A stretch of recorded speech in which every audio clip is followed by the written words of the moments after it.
पूजा घर में रखा लौटा पैसे को राख बना देता है। भूल कर भी यह गलती ना करे वरना पूरा घर हो जाता है बर्बाद। आप सभी ने भी अधिकांश लोगों के पूजा मंदिर में एक लोटा जल भरा हुआ जरूर देखा होगा। तो आखिर इसका क्या कारण होता है? क्या पूजा घर मंदिर में लोटा जल रखना चाहिए या नहीं? इसी के साथ जो लोग अपने पूजा मंदिर में एक लोटा जल भर कर रखते हैं तो यह लोटा किस धातु का होना चाहिए? पीतल, तांबा या कुछ और? कई लोग इस बारे में अनजाने में गलतियां कर देते हैं और बाद में उन्हें पछताना पड़ता है। तो आज हम आपको बताने वाले हैं कि आपको इन गलतियों से कैसे बचना है, क्योंकि इससे आपको नुकसान भी हो सकता है। तो लौटे को आखिर रखने का सही तरीका क्या होता है? इसी के साथ पूजा घर मंदिर में जो दीपक जलाया जाता है ये किस धातु का होना चाहिए? तांबे का, लोहे का, पीतल का, कांसे का, स्टील का या मिट्टी का? आखिर कौन सा दीपक रखना चाहिए? क्योंकि सही दीपक का चुनाव ना करने पर भी आपके घर में परेशानियां आ सकती हैं। इसी के साथ दीपक में कौन सी बाती का प्रयोग करना चाहिए? क्या कच्चा कलावा ठीक है या फिर रुई या सूती धागा सही रहेगा?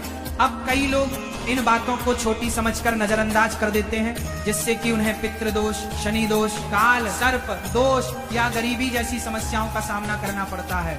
इसी के साथ कई लोग प्रश्न पूछते हैं कि गुरुजी, मुख्य द्वार पर जल छिड़कने का सही समय और तरीका क्या है? क्या इसे स्नान के बाद छिड़कना चाहिए या बिना स्नान के भी किया जा सकता है? और क्या झाड़ू लगाने से पहले जल छिड़कना चाहिए या बाद में? एक और सवाल है जो अक्सर पूछा जाता है, वह है कि क्या राजस वाला धर्म यानी कि पीरियड्स के दौरान मुख्य द्वार पर जल छिड़क सकते हैं या दीपदान कर सकते हैं? और जब मुख्य द्वार पर जल चढ़ाएं तो इसे अंदर की तरफ से चढ़ाएं या बाहर की तरफ से? फ्लैट या किराए के घर में रहने वाले लोग भी पूछते हैं कि गुरुजी, मुख्य द्वार पर दीपदान और जल छिड़कने का सही तरीका क्या है? तो आज की कथा इन्हीं सवालों पर है। तो सबसे पहले जान लेते हैं कि पूजा घर मंदिर में जलने वाला दीपक किस पदार्थ का होना चाहिए? लोहे का, तांबे का, पीतल का, कांसे का, स्टील का या मिट्टी का?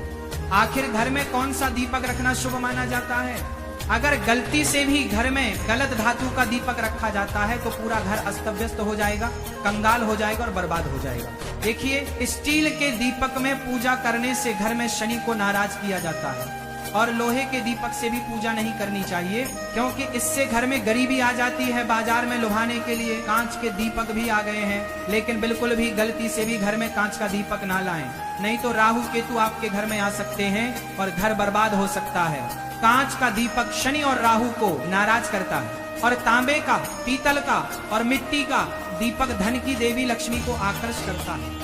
इसीलिए घर में कोई भी अन्य प्रकार का दीपक लाना सही नहीं माना जाता। पीतल और मिट्टी के दीपक को शुभ और मंगलकारी माना जाता है, क्योंकि यह शनि और राहु केतु को प्रसन्न रखता है, साथ ही मंगल ग्रह का भी असर कम करता है। इसी के साथ कच्चा कलावा और रुई से जलने वाला दीपक सर्वोत्तम होता है। जो लोग सूती धागे से दीपक की बाती तैयार करते हैं उनके घर में समस्याएं और गरीबी आ सकती है। रुई और कच्चा कलावा का दीपक ही शुभ माना जाता है। अब जानते हैं कि पूजा घर मंदिर में घंटी क्यों बजाई जाती है? भगवान शंकर के मंदिर में घंटी बजाने का उद्देश्य क्या है?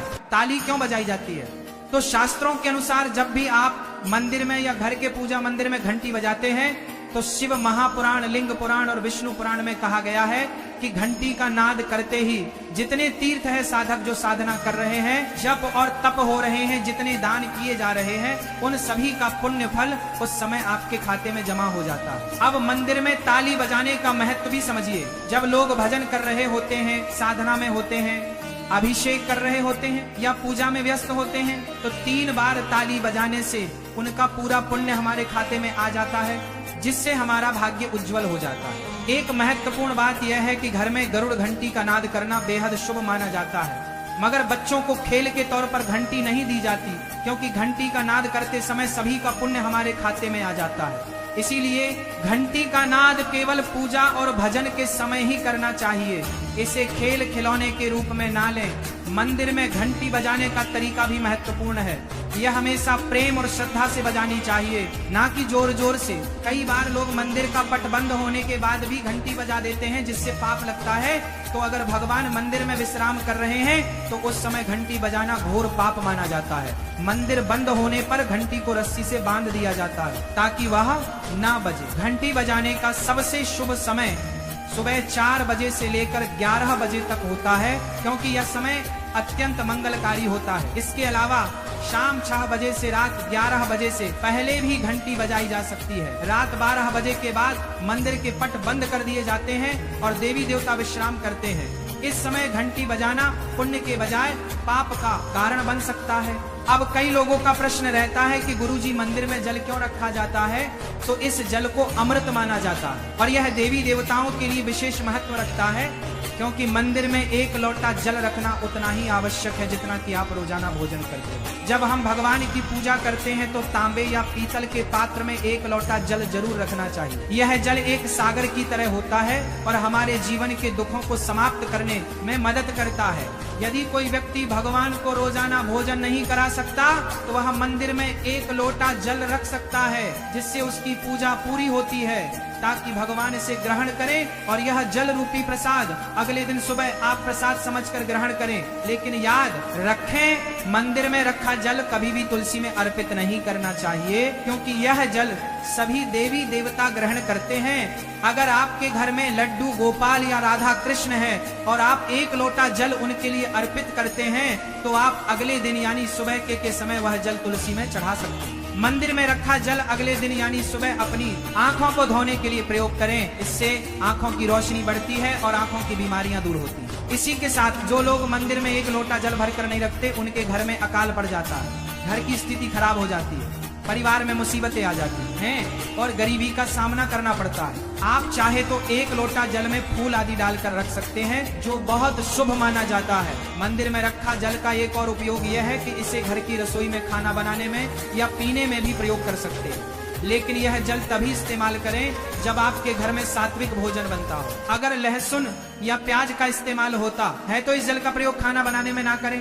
इस जल को परिवार के सभी सदस्य थोड़ी थोड़ी मात्रा में पी सकते हैं और बचा हुआ जल आप घर के पौधों में डाल सकते हैं। यह जल व्यर्थ नहीं होता, इसके बहुत सारे उपयोग होते हैं। अगर हम सही तरीके से इसका प्रयोग करें तो यह हमारे जीवन की परेशानियों को सुलझा सकता है। मंत्रों से अभिमंत्रित जल बहुत शक्तिशाली होता है और हमारे घर के मंदिर में रखा जल देवताओं का आशीर्वाद होता है, क्योंकि वह हमेशा देवता के पास होता है। इस जल में सभी सकारात्मक शक्तियां समाहित होती हैं और अगर हम इसका सही प्रयोग करें तो ये हमारे जीवन में सकारात्मक परिवर्तन ला सकता है। यानी कि आप जल को पीने में, खाना बनाने में, घर में छिड़काव करने में इस्तेमाल करते हैं तो इससे हमारी समस्याओं का समाधान होता है। और अगर कोई भी कार्य नियमित तौर पर किया जाता है तो हमें उसका लाभ जरूर मिलता है। कभी कभी करेंगे तो उतना लाभ दिखाई नहीं देगा, लेकिन अगर आप नियम बना ले कि हर रोज उसी जल से घर में छिड़काव करना, घर के हर व्यक्ति को थोड़ा थोड़ा पीने के लिए देना, बचा हुआ जल पौधों में डालना है, दुकान पर छिड़कना है, व्यापारिक स्थल पर छिड़काव करना है, बच्चों की किताब और तिजोरी में छिड़काव करना है, तो आपको निश्चित ही चमत्कार देखने को मिलेगा। इसी तरह से जो रसोई में रखा हुआ जल होता है उसका छिड़काव आप अपने घर के मुख्य द्वार पर करें तो इसका लाभ बहुत जल्दी दिखाई देगा। लेकिन इसे अपने रूटीन में शामिल करना होगा और प्रतिदिन नियम से यह कार्य करना होगा, तभी आपको लाभ मिलेगा। कई लोगों के सवाल होते हैं कि गुरुजी मंदिर में रखा जल जब हम अगले दिन उठाते हैं तो उसमें कभी कभी कीड़े मकोड़े पड़ जाते हैं, तो क्या हम उसे ढक सकते हैं? हाँ, आप उसे पूजा के बाद किसी प्लेट या कटोरी से ढक सकते हैं। जब आप अगले दिन उस जल को उठाएंगे तो वह बिल्कुल शुद्ध और साफ सुथरा होगा। आप इस जल का प्रयोग किसी भी कार्य में कर सकते हैं। जब भी आप घर के मुख्य द्वार पर जल छिड़काव करें तो भगवान गणेश के मंत्र ओम गण गणपतये नमः जरूर बोले। अब इसके अलावा कुछ लोग पूछते हैं कि मंदिर में जल रखना जरूरी है या नहीं, और रखा हुआ जल क्या करना चाहिए? तो शास्त्रों के अनुसार घर के मंदिर में 1 लोटा जल रखना बहुत जरूरी है। जल ऊर्जा को संचित करता है। जब आप पूजा करते हैं, मंत्र जपते हैं या भगवान से प्रार्थना करते हैं तो इन सभी की ऊर्जा उस जल में समाहित हो जाती है। यही कारण है कि मंदिर में जल रखना आवश्यक है। इसीलिए सुबह की पूजा के दौरान 1 लोटा जल मंदिर में अवश्य रखें और दीपक जलाएं। यह अग्नि और जल के संतुलन का प्रतीक है। पूजा के बाद इस जल का उपयोग शुभ कार्यों में करें, जैसे पौधों में डालना या घर में छिड़काव करना।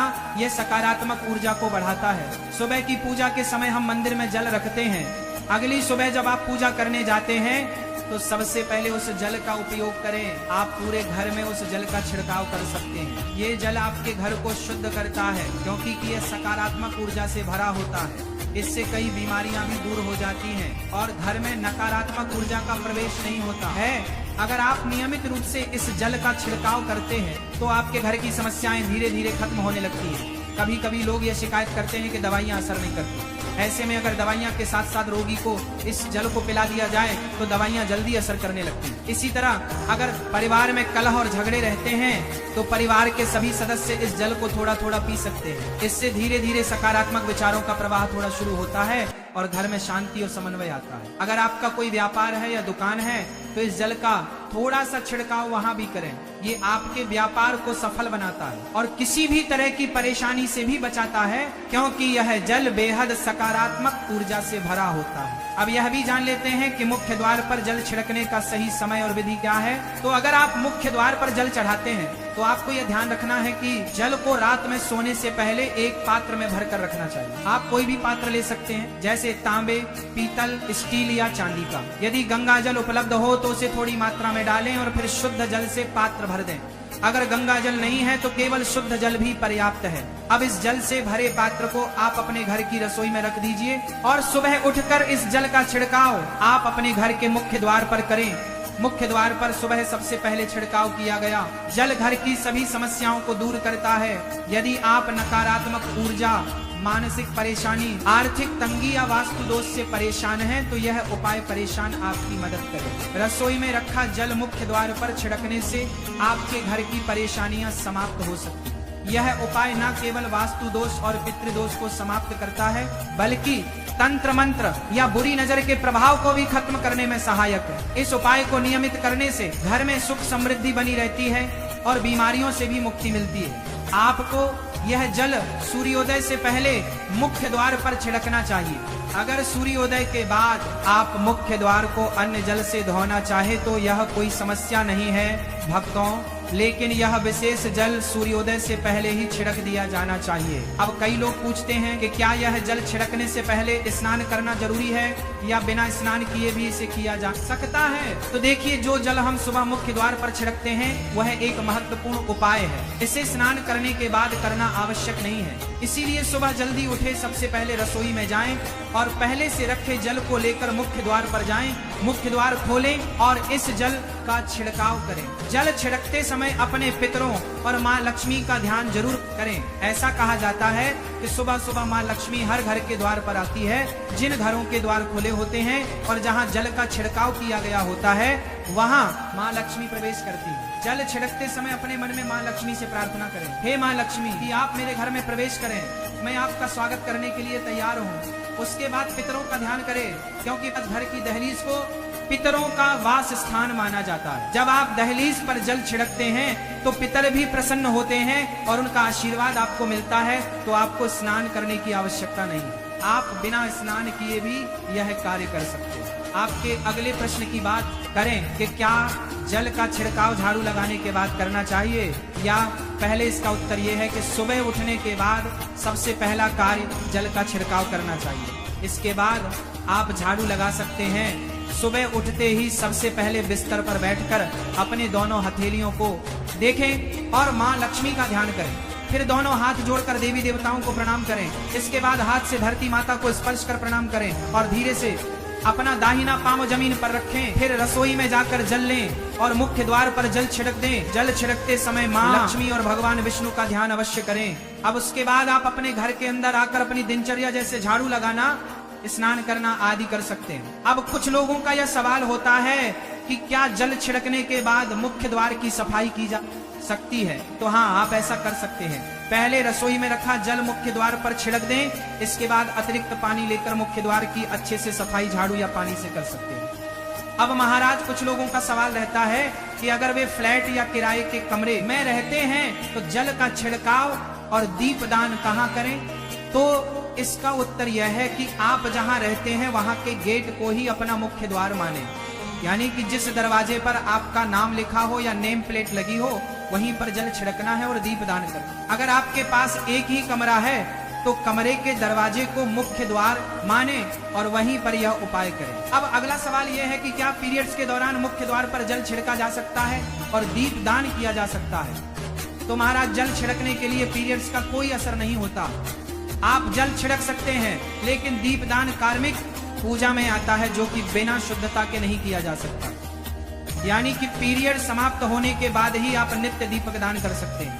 अब हम बात करते हैं कि घर के बाहर और अंदर दीपक जलाने के क्या फायदे हैं। खासकर घर के बाहर दीपक जलाने से जो 5 बड़े फायदे होते हैं वो आपको चौंका सकते हैं। भगवान की पूजा में दीपक जलाने का महत्व तो आप सभी जानते ही हैं, क्योंकि हिंदू धर्म में देसी घी या सरसों के तेल का दीपक जलाना बेहद शुभ माना जाता है तथा तिल के तेल का दीपक भी जलाया जाता है। लेकिन भगवान के सामने दीपक जलाना केवल पूजा का एक तरीका नहीं है, बल्कि घर के अंदर और